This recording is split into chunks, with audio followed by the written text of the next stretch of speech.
Hello again, boys and girls who listen to our podcast. We have a name this time, don't we, Father?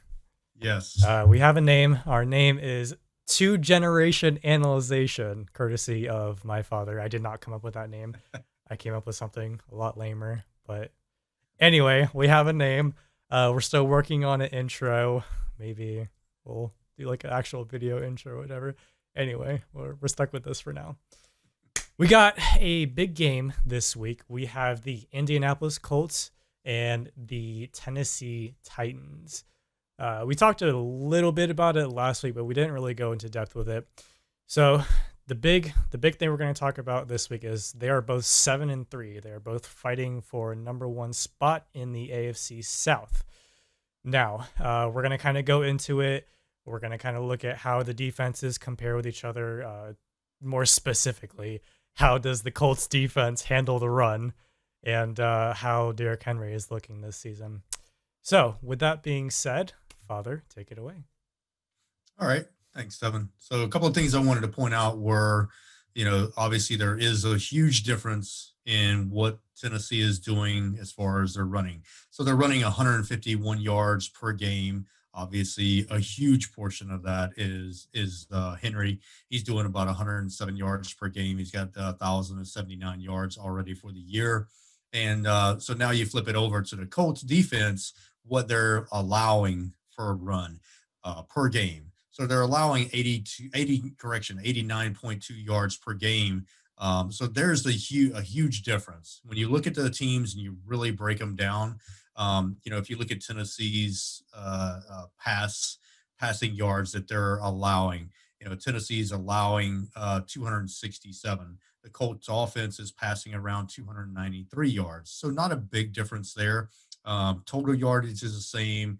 If you look at the Colts rushing per game, they're doing about 121 rushing yards per game. Tennessee's defense is right there. They're giving up about 121 yards. So the really big glaring thing there is Tennessee's offense doing 151 yards per game, rushing. And along with that, Henry scored 9 TDs on the year. So we're talking this is week 12, and he's already got 9 TDs. So I think that's going to be a huge key in this game. The other key, I think it's still an advantage being at home. The game is being played in Indianapolis. The Colts home, so I believe they're going to have that slight edge. It's not nearly like it would be if all the fans were there and they were in the stadium, cheering them on. But it's still an advantage. Anything you want to throw in there? Yeah, like we kind of talked about last week, this is obviously a very, very big game. My big question is, how is Philip Rivers gonna do? Uh, we can pretty much assume that Derrick Henry is gonna have a good game. I mean, it's Derrick Henry. He has the second best rush yards per game in the league, so he's an incredible running back. I don't think we have to worry how he's gonna do. I think the big question mark is kind of like what you and I talked about last week. Is Philip Rivers going to show up? Is he going to be the Philip Rivers that kind of surprises us and beats the Packers? Is he going to have a good game? And is he going to throw interceptions? Is he going to hit his shots or hit his throws or whatever? Uh, so I think that's, for me personally, that's going to be the big question. Can he perform? Um, Personally, I think the Titans take it. Let's see. The Colts have the third best yards per game in the league for rushing on their defense. So, pretty good run defense versus a pretty good run offense. It's going to be a very interesting game. Can they shut down Derrick Henry? That they think for the Titans, that's going to be my biggest thing. Can the Colts defense shut down Derrick Henry? I think Ryan Tannehill is a pretty good quarterback. I'm not saying he's bad by any means, but I think a lot of their 7-3 record has to do with Derrick Henry being so good and being just a huge freaking tank that runs over everyone. And I would throw in there, we obviously everybody knows Rivers. Rivers is Right. going, Rivers is he's going to go into the Hall of Fame. I don't know if he'll go in, the first ballot or not, but he'll probably go into the Hall of Fame. I would think. I don't really can't really argue against that. But you look at his stats this year. He's throwing 268 yards per game, so very good yardage per game. But he's only got 14 TDs and he's got 8 interceptions. Um, you don't hear much about Tannehill, and I mean, obviously, he was let go, kind of a second thought down in Miami, just didn't work out. Tennessee got him, and they absolutely loved him. They wanted to keep him, and I think a lot of people raised their eyebrows as like, okay, what's really going on here? But his stats this year, if we were talking about other quarterbacks, I don't think anybody would be arguing that these stats are not excellent for him. So he's throwing 238 yards, 30 less than Rivers per game, but at the same time, he's got 22 TDs compared to only 4 interceptions. So let me go back and recap that. Rivers, 14 TDs. Tannehill, 22 TDs. Then you go to interceptions. Rivers, 8. Tannehill, 4. So Rivers has twice as many interceptions, and he has, what is that, 8 TDs less than Tannehill. So, I would have to disagree with you there in the fact that they aren't all Henry. Henry obviously is doing very, very well. I mean, I think there's only 2 running backs that are averaging over 100 yards per game. That's Cook and Henry. Let me rephrase that, or let me clarify that. Only 2 running backs that are averaging over 100 yards per game rushing. Obviously, there's other running backs that are averaging more when you add in, their receiving yards and their combined receiving and rushing. Mhm. But those two are the only ones doing over 100 yards on just rushing alone. So, I think this is gonna be a really, it's gonna be more of a clash, unless it just happens to be some turnovers or just some, points scored really quickly, a couple of blown plays, and next thing you know, somebody's up, 20 to 14 or 20 to 7 or something like that. If you look at the Colts defense, they're only allowing 20.8 points per game. Mhm. Tennessee's 25.9. But then you flip it over to look at the offense. The Colts offense is scoring 30.7 compared to Tennessee's defense 25.9. So obviously that's a 5 point, almost 5 point difference there. So we're going to see, who's going to prevail there, Tennessee's defense or Colts offense. And then you look at the Tennessee offense, 27.9, so basically 28 points per game. And you look at the Colts defense, they're only allowing 20.8. So there's a 7.1 difference there. So I don't think this is going to be a high scoring game. I think this is going to probably wind up being a little bit lower score. I could see this coming down to a real close match, at 24-21 or 27-24, something like that. I could see the game coming down to the wire, and even possibly a last second field goal kick to win the game. Mhm. I I kind of view Philip Rivers in the light that I think a lot of people viewed Aaron Rodgers in, with the um, the Packers drafting, what's his name, Jordan Love, right? The Uh, quarterback. I think so. I'm not Yeah. positive though. So I kind of view him as, in that situation, Philip Rivers would have been an acceptable quarterback to do that too. I think he's a Hall of Famer. I think he's good enough for that, honestly. Um, but the Philip Rivers as of late of the past few years, I think he's just kind of a guy that can perform, he can win you a couple games, but I don't think he's a quarterback that would be able to take you to the Super Bowl. I could say the playoffs, because obviously the Colts are in playoff contention, but I don't think he has the kind of flair that he used to have in San Diego back when uh, they were actually pretty good. Back when we lived in San Diego, I guess. Hmm. But The reason I mentioned the Packers and Aaron Rodgers is because if Philip Rivers was in that situation and the Packers drafted Jordan Love to replace Philip Rivers, I would have been like, yeah, that's a smart move. Like I don't think Philip Rivers is going to be like your next franchise quarterback for the next 5 years. Uh, but I don't know. I think that he's good. I just don't think he's good enough. And with the Ryan Tannehill stats, I I think he's a better quarterback. He's quite a bit younger, isn't he, than Philip Rivers? Oh yeah, yeah, definitely. Yeah. Rivers. I mean, Rivers. I don't know exact age, but I think he's 39 to probably 39. I think 39 or 40, something like that. I believe it's 39. So I mean, he's definitely in the twilight of his career. Yeah. Tannehill's probably 27, 28, somewhere in there. Haven't looked it up, but yeah, big difference there. Tannehill's got years to go.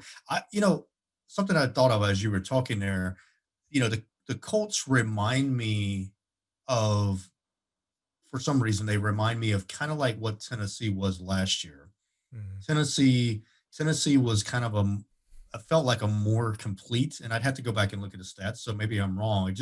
They felt like a more complete all around team last year. I think their defense really was strong last year, or seemed to be strong in big games, and they kind of rode that whole team philosophy all the way. Who did they really have? Henry. Nobody was talking about Tannehill. Nobody was talking about how great he was, or how great he was doing, and how he was going to carry them through the playoffs or anything like that. So I kind of look at the Colts like that. You've got a quarterback in Rivers that's in, twilight of his career. He's not going to probably carry a team. He might get you one or two wins maybe during the year. I don't really foresee that when it happens in the playoffs, that he's going to be able to take over a team, take over a game, if you will, and throw 400 yards and four touchdowns and all of that. I don't see that happening. It could, but I just don't see it. Um, the Colts kind of remind me of like Tennessee last year, playing great team ball, and they're going to go, probably they're probably going to get into the playoffs and do, I would think, depending on who they play, because this year's a little bit different. But depending on who they play, they're probably going to do okay. I don't see them getting blown out. Their defense is, pretty good, and like we mentioned, they're very good, and this year. And so, I don't see them getting blown out. I see them actually, hanging around in there. Mhm. Tennessee, I kind of see the same way. I think Tannehill has stepped up. Again, I'd have to look at his numbers, compare them last year to this year, but I think Tannehill has stepped up. I think it's took a little bit of pressure off Henry, which has allowed him to kind of pick his battles, if you will. He can't go out there, put up 150 yards per game probably at this point, and wear teams down consistently week after week after week, and he is the team. So I don't see that happening. So Tannehill needed to step up. The rest of the team needed to step up. They got AJ Brown and they got Davis is, actually doing pretty good. And as far as the receiving yards in the AFC, when you look at those two, they're 68 yards and 67 yards respectively, between Davis and AJ Brown, and that equates to being eighth and ninth in the AFC for receiving yards per game. So, not bad. So, I would say they've elevated their passing game to help take a little bit of the pressure off of Henry. And we saw what he did, last week in the overtime game, and winning. Um, so yeah, I think it's going to be a good game. I'm excited about the game, Mhm. and I think it's going to be a defensive battle. I think both teams are going to kind of go after each other defensively, and there's going to probably. I think this game is going to be decided on who bends the most. The Mhm. Colts defense, where Henry can run. If he runs 100 plus yards, I think they've got a very good chance of winning that game if he's over 100 yards. If the Colts hold him to their average of 80 some yards per game, I think the Colts are going to win it. The other key to that is, um, you know, I wouldn't say Tannehill or Rivers, definitely not Rivers, is very mobile. So I think it's, going to come down to the other key element is, um, you know, who can get to the quarterback, which defense is going to be able to get to the quarterback. I would think that the Titans have a little bit of advantage because Rivers is not very mobile. He's Mhm. never been known as a mobile quarterback. Tannehill is not super mobile, but he's definitely light years Yeah. faster than Rivers is. So Yeah. I think those are going to be huge keys, and then obviously always in every game in the NFL, turnovers, penalties, those will be huge. And a closing excerpt, if you will. Earlier this year, I was watching a YouTube video on Derrick Henry and kind of his progression through the NFL. And I remember thinking during the video, like, when was the last time I heard Derrick Henry's name after coming out of Alabama? I mean, he was incredible at Alabama and he won the Heisman. He was on top of the freaking world. And then he got to the NFL and it was just like, yeah, he's just kind of another running back. And he met with one of one of the running backs you always hear about. I forget his name, but he basically said like, "What am I doing?" Because he was at the point in his career where a bunch of question marks were being raised around him. Like, is he is he a bust? Was he worth all the hype coming out of college? And I remember him saying he was talking with this Hall of Fame running back, and he told Derek essentially, "You better get your shit together, or you're gonna be cut. That's it." And he said he never had someone just like lay it down for him as black and white as he did. And he said after that he finally realized that if he doesn't start putting up numbers and performing to what everyone knew he could do, that he was just gonna be another long lost running back that could have been. So then inevitably, and this was speaking about last season, I think, whenever he went absolutely crazy the last half of the season. So it was kind of cool to see that him kind of coming to fruition, everything he had done, and just kind of being the running back that we know and love that tramples over everyone. So, we're gonna end this one a little short today because last week was 40 minutes and it took forever to render and upload to YouTube. So this one is at 18 minutes right now. So we're gonna cut it there. I think we got all our points in. Is there any last minute things that you want to add? All No, right. I say let's pick the team Yep. and the score, and I'll let you start. All right.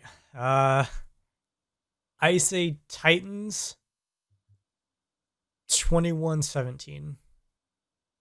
Okay. Um, I too am going to go with the Titans, even though again they're 3-point underdogs.